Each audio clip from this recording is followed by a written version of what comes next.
ती थोडीशी पाठीमागे घ्यायची म्हणजे मग 5 मिनिटं थांबायचे. बर थांबा.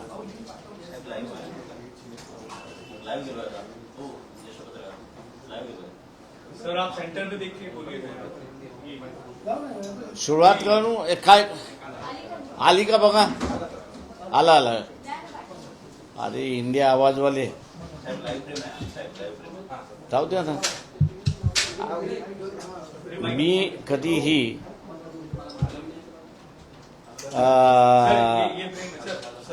येस सर तामाचा टीव्ही लावून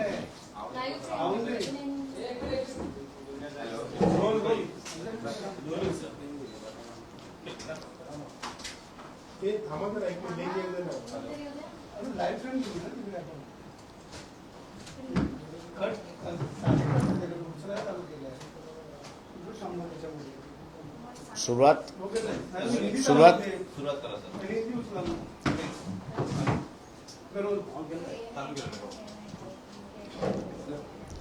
23 तारखेला महाराष्ट्राचा बंदचा कॉल जो देण्यात आलेला आहे त्याला काही राजकीय पक्षांचा पाठिंबा, डाव्या संघटनेचा पाठिंबा हा त्यांनी जाहीर केलाय. त्याच्याच बरोबर जे छोट्या सामाजिक संघटना आहेत जिल्हा स्तरावरती आणि जिल्हा स्तरावरती जिल्हा परिषद पंचायत समित्यापुरते जे राजकीय पक्ष आहेत त्या सगळ्यांनी असताना ह्या मार्चला पाठिंबा दिला, म्हणजे बंदला पाठिंबा दिलेला आहे. त्याच्याच बरोबर जे असोसिएशन्स आहेत, शिक्षण संस्थांमधलं जे असोसिएशन्स आहेत, ग्रांट इन एड आणि नॉन ग्रांट इन एड, या दोघांबरोबर आमचं असणारं बोलणं झालं. सगळ्यात नाही पण त्याच्या काही जणांशी. तेही सक्रिय रीतीने भाग घेणार आहेत असं त्यांनी जाहीर करणार आहेत. कोचिंग क्लासेस जे आहेत त्या कोचिंग क्लासेसना सुद्धा आम्ही असणारा अप्रोच झालेला आहोत. त्याच्याच बरोबर काही ठिकाणी जे पेरेंट टीचर्स असोसिएशन स्ट्रॉंगली आहेत त्यांनाही आम्ही असणारा विनंती केलेली आहे की हा विद्यार्थ्यांचा प्रश्न आहे. प्रश्नफुटी फक्त असणारा एकाच ठिकाणी नाही तर अनेक ठिकाणी त्या ठिकाणी होत आहे आणि प्रश्नपत्रिका अशाच फुटत राहिल्या तर विद्यार्थ्यांचं प्रचंड मोठ्या प्रमाणात नुकसान होणार आहे आणि जो मेरिट आपण म्हणतो तोच कुठेतरी इफेक्ट होईल अशी असणारी परिस्थिती आहे. त्याच्याच बरोबर कामगार चळवळी ज्या आहेत, एसटी मधल्या असतील, बेस्ट मधल्या असतील, महानगरपालिकेमधल्या असतील, त्याच्याच बरोबर इथला असणारा ट्रान्सपोर्ट जो आहे, ओला असेल, उबेर असेल, टॅक्सी युनियन असेल किंवा व्यापारी संघ जो आहे, या सगळ्यांशी आम्ही असणारं बोलणं चाललंय, काही ठिकाणी झालेलं आहे. आणि या सगळ्यांनी जे दिल्लीमध्ये विद्यार्थ्यांच्या विरोधात जो अमानुष अत्याचार केलेला आहे त्याच्यामध्ये एक राग आहे, चीड आहे आणि आम्हीही या बंदमध्ये सहकार्य आणि सक्रिय राहू असं त्यांनी सुद्धा तिथे असणारं आश्वासन दिलेलं आहे. तमाम महाराष्ट्राच्या जनतेला माझं असणारं आव्हान आहे, जी काही माहिती माझ्याकडे उपलब्ध आहे त्या ठिकाणी टेरिटोरियल आर्मी जी आहे, मग आर्मीच्या अगोदरची एक आर्मी म्हणजे बीएसएफ आणि बीएसएफच्या नंतर टेरिटोरियल आर्मी जी आहे ती टेरिटोरियल आर्मी असताना स्टँड बाय वरती त्या ठिकाणी ठेवण्यात आलेली आहे. दुसरं जे आहे ते मध्ये जम्मू आणि काश्मीरमध्ये जो रिझर्व्ह पोलीस फोर्स ठेवण्यात आलेला आहे तो रिझर्व्ह पोलीस फोर्सला सुद्धा स्टँड बाय ठेवून एअरलिफ्टिंग करण्याचे सुद्धा आदेश त्या ठिकाणी देण्यात आलेले आहेत. इनफॅक्ट जो लाठी हल्ला झाला त्यामध्ये होम मिनिस्टर आणि प्राईम मिनिस्टर यांनी असे आदेश दिले होते की सायंकाळी 5 नंतर आम्हाला त्या जंतर मंतरवरती एकही विद्यार्थी त्या ठिकाणी दिसू नये अशा रीतीचे असणारे आदेश होते आणि त्या आदेशाला धरून असणारा अमानुष अत्याचार त्या विद्यार्थ्यांवरती करण्यात आलेला आहे. हा निषेध आहे आणि यापुढे माझं म्हणणं असं आहे की महाराष्ट्राने याची सुरुवात केलेली आहे शासनाचा विरोध करण्याचं. यापुढे लाठी हल्ला होऊ नये, छर्रे चालू नयेत, गोळ्या चालू नयेत, अश्रुधूर चालू नयेत विद्यार्थ्यांच्या विरोधात. तेव्हा सर्व महाराष्ट्रातल्या जनतेने या बंदामध्ये सहभागी व्हावं असं आवाहन आम्ही करतो. जे राजकीय पक्ष आहेत की ज्यांनी अजून भूमिका घेतल्या नाहीत त्यांनाही आम्ही असं आवाहन करतोय की हा राजकीय प्रश्न नाही, तर हा विद्यार्थ्यांच्या भवितव्याचा प्रश्न आहे. इथे मेरिट राहणार की न राहणार असा असणारा प्रश्न आहे आणि म्हणून सर्व राजकीय पक्षाने जे बीजेपीच्या विरोधात आहेत या सगळ्यांनी सहभागी व्हावं असं आवाहन आम्ही या ठिकाणी करतो.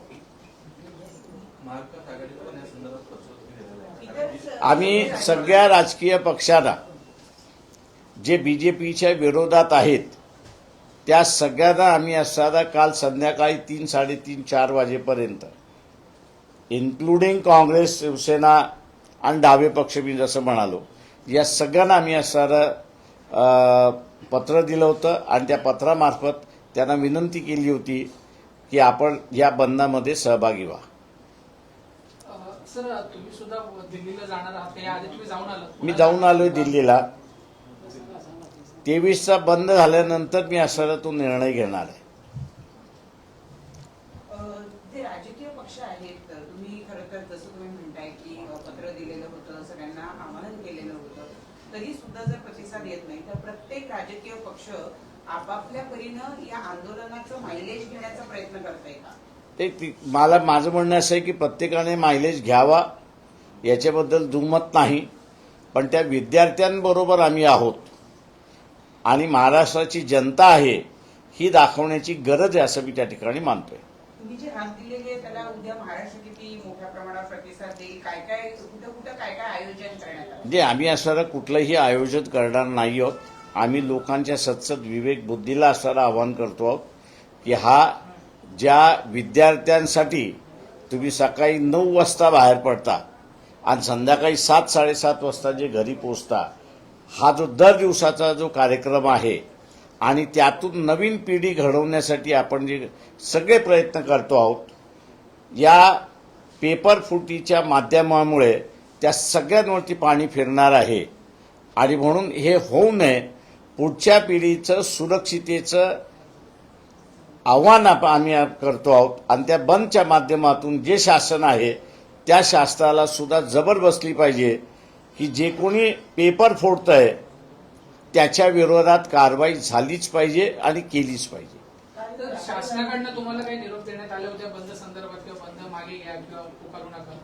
शासनाचा काहीही निर्णय आला न आला, जो जाहीर केलेला आहे 23 तारखेचा बंद हा होणार आहे, तो महाराष्ट्र शासनाचा प्रश्न नाही आहे. महाराष्ट्र शासन असताना ज्यांनी टेटचे पेपर फुटले त्यांच्या विरोधात काही कारवाई करू शकत नाही अशी परिस्थिती आहे.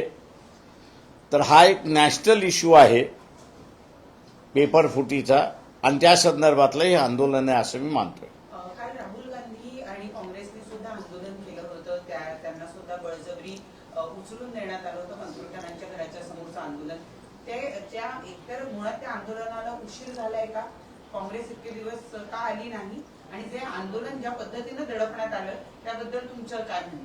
नाही, माझं एवढंच म्हणणं आहे की राहुल गांधीने जंतर मंतरवरती जिथे लोक आहेत तिथे जाऊन आंदोलन करावं, ते उचित राहील असं मी त्या ठिकाणी मानतोय. सेकंड सेंटर होणार नाही याची त्यांनी दक्षता घेतली पाहिजे. नाही तर मीडिया आणि ह्या सगळ्या माध्यमातून 2 वेगवेगळे सेंटर झालेत असं दाखवण्याचा प्रयत्न होणार आहे. सर, दुसरीकडे भाजपचं सुद्धा जे आहे ते काँग्रेसला उत्तर देण्यासाठी आता भाजपचे युवा मोर्चा रस्त्यावर उतरलेली आहे आणि ते पण आता युवा मोर्चाच्या आंदोलनाकडे तुम्ही कसं बघता म्हणजे काय म्हणते आंदोलन ते मी त्यांना आवाहन करणार आहे की बाबा हे आंदोलन आमचं नाहीये. हां. We have pass that age. बीजेपीचे जे युथ आहेत की त्यांच्या फ्युचरचा प्रश्न आहे, त्याच्यामुळे असं त्यांनी सुद्धा ह्या आंदोलनामध्ये उतरावं असं मी त्यांनाही आवाहन करतोय. तर आता बीजेपीकडनं काँग्रेसच्या कार्यालयावर मोर्चा काढण्यात आला आहे, तर काँग्रेस बीजेपीच्या कार्यालयावर जाऊन त्यांना संविधान देणार आहे. या घटनाक्रमाकडे कसं बघतो? म्हणजे मी डायव्हर्ट होत नाहीये, मी इथपर्यंतच मर्यादित राहणार आहे. तर आज सकाळी शरद पवार आणि नरेंद्र मोदी यांची सुदेश यांची भेट झालेली आहे. मला त्याच्याशी घेत नाही. आम्ही असणाऱ्या बंदच्या संदर्भात आहोत आणि तेवढंच पुरतं मर्यादित राहतोय मी.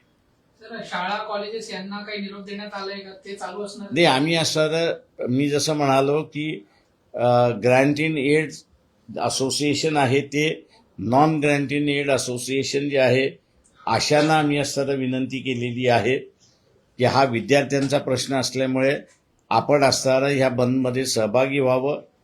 जसं मी म्हणालो की कोचिंग क्लासेस आहेत त्या कोचिंग क्लासेसनं सुद्धा आम्ही असणारं अप्रोच झालेलो आहोत आणि ज्या ज्या ठिकाणी very strongly parent teachers association आहे त्यांनाही आम्ही असणारं अप्रोच केलेला आहे की त्यांनी सुद्धा याच्यामध्ये सहभागी व्हावं. शाळा वगैरे सर बंद असतील तर उद्या पालकांनी जर आपल्या मुलांना पाठवलं नाही तर शाळा बंदच आपोआप होतात. हो. Hindi Yes, sir. Ready.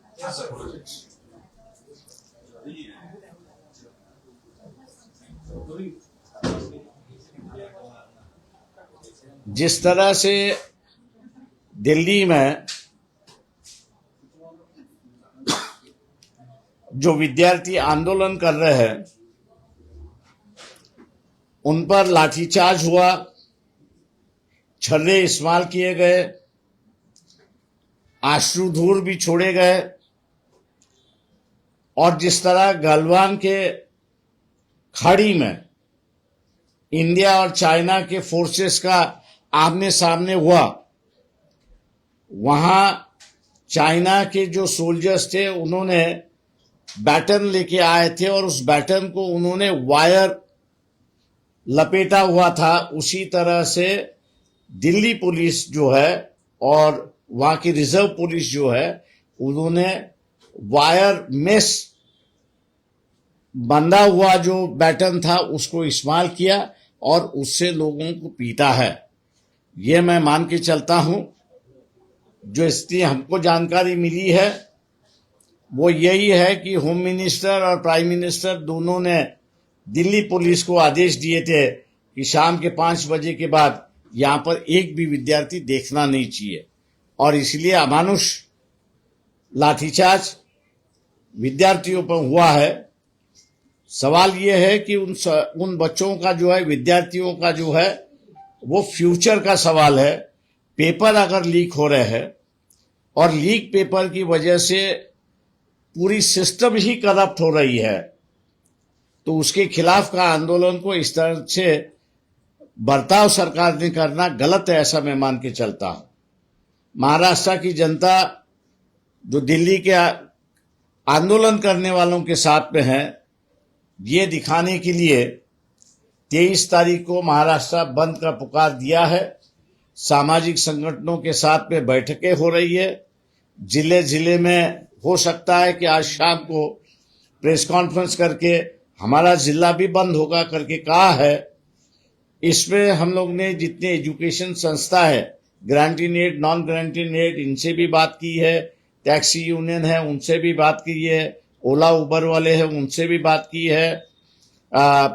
Teachers parent association है उनसे भी बात की है. स्टेट ट्रांसपोर्ट है, बेस्ट है, उनसे भी, और व्यापारी ऑर्गेनाइजेशन जो है उनसे भी बात की है कि ये फ्यूचर जनरेशन के सवाल है और इन फ्यूचर जनरेशन के संबंध में अगर सरकार खिलवाड़ कर रही है तो विरोध है. ये दर्शाने के लिए 23 तारीख में आप सभी जन सहभागी हुई है, सम्मेलन हो जो शामिल हुई है. ये ऐलान हम लोग ने उनसे का आह्वान किया है. बहुत सारे संगठनों ने कहा है कि हम लोग इसमें शरीक होंगे। कौन कौन सी पार्टी को आपने आह्वान किया कि आइए हमारे साथ, कौन कौन सी पार्टी को आपने? हमने जितने भी रजिस्टर्ड और अनरजिस्टर्ड पॉलिटिकल पार्टीज है और जो बीजेपी के खिलाफ है, उनको कल शाम को 3 बजे हम लोग ने न्योता दिया, लेटर के माध्यम से न्योता दिया और कहा कि ये कोई प्रेस्टीज का सवाल नहीं है, किसी ने तो भी कॉल देना चाहिए, तो हम लोग ने कॉल दिया है। आप इस पे शरीफ होके, सवाल एक ही है कि महाराष्ट्र की जनता दिल्ली के विद्यार्थियों के साथ में है, ये एक दिखाने का मौका है और मैंने कहा आप लोग इसमें शामिल होइए, सहभाग दीजिए, ये हम लोग ने उनसे विनती की है। सर क्या ट्रांसपोर्ट एसोसिएशन से भी बात हुई है? जो बीएसटी बसेस, ओला, उबेर टैक्सियां हैं वो इन सब से हम लोग ने बात की है। सर क्या ये प्रोटेस्ट शांतिपूर्वक रहेगा? क्योंकि एक दूसरे सवाल ये भी है, नहीं, हम लोग जो है, अगर जिस तरह से मैं कहूंगा कि शिवाजी पार्क में विद्यार्थियों को अपने तौर से विद्यार्थियों ने आंदोलन किया था और उनसे जो बर्ताव सरकार ने, पुलिस ने किया था, वो पुलिस अगर बर्ताव नहीं करती है तो मैं मानता हूं कि कल का आंदोलन जो है शांतिपूर्वक होगा। सर स्कूल कॉलेजेस शुरू होंगे या बंद रहेंगे? देखिए, हमने पालक जो है, विद्यार्थियों के जो पालक है, उनसे विनती की है कि आप जो है, ये विद्यार्थियों का सवाल होने की वजह से आप अपने विद्यार्थियों को स्कूल में ना भेजते हुए आपका भी समर्थन है, ये दिखाइए। आप देखते कितने पालक हमारी बात सुनते हैं करके। सर कल राहुल गांधी और उनकी पार्टी द्वारा भी एक आंदोलन किया गया पीएम आवास के बाहर और उसको भी किस तरीके से खत्म करने की कोशिश की गई, इसको किस तरीके से देखते हैं? क्या 2 सेंटर हो सकते हैं आंदोलन के? नहीं, मैंने यही कहा कि भैया राहुल गांधी ने ये देखना चाहिए कि दूसरा सेंटर वो ना बनाए, क्योंकि बीजेपी उसका फायदा उठा सकती है। राहुल गांधी को अगर आंदोलन करना है तो उन्होंने जंतर मंतर पे ही जाके आंदोलन करना चाहिए, तो ही उचित होगा, ऐसा मैं मानता हूँ। सर विरोधी पार्टियों के जो नेता है वो लगा कुछ 20-21 दिन बाद दिल्ली जाके उस आंदोलन में मिल रहे हैं उन लोगों के साथ। नहीं, अच्छी बात है कि मिल रहे हैं उनके साथ में। क्या कहीं देर हो गई आपको लगता है? अगर पहले जाते तो नहीं, मैं कहूँगा कि आंदोलन करते विद्यार्थियों को मिल रहा है, ये एक अच्छी बात है, ऐसा मैं मानता हूँ। सर आप दिल्ली जाएंगे या आंदोलन? नहीं, मैं पहले जाके आया, जब कोई नहीं जा रहा था तब मैं पहले वहां पर गया, विद्यार्थियों के साथ में बैठा, आंदोलन शुरुआत हुई और उसके बाद में हर कोई पार्टी जो है अभी उनके साथ में जाने के लिए तैयार है। सर आखिरी सवाल, लोगों से क्या अपील करेंगे कल के लिए और सरकार से क्या अपील करेंगे? मैं लोगों से यही अपील करूंगा कि ये जो सरकार है, ये डेमोक्रेसी मानती नहीं है, ये हिंसा में विश्वास रखती है और इनको मौका मिला तो ये किस तरह से हिंसा कर सकते हैं, इसका एक डेमोन्स्ट्रेशन दिल्ली में इन्होंने दिखा है। आप राज करिए, हमसे कोई एतराज नहीं है, लेकिन जो आंदोलन करता है उस आंदोलनकर्ता के खिलाफ का जो जिस तरह से वायर मेश का बैटम इस्तेमाल किया है और छर्रे छुड़ा है, उसके विरोध में लोग हैं। इसलिए मैं आम जनता से अपील करता हूं कि 23 तारीख का जो बंद है उसको आप सक्सेस बनाइए और हम विद्यार्थियों के साथ में हैं, ये दिखा दीजिए।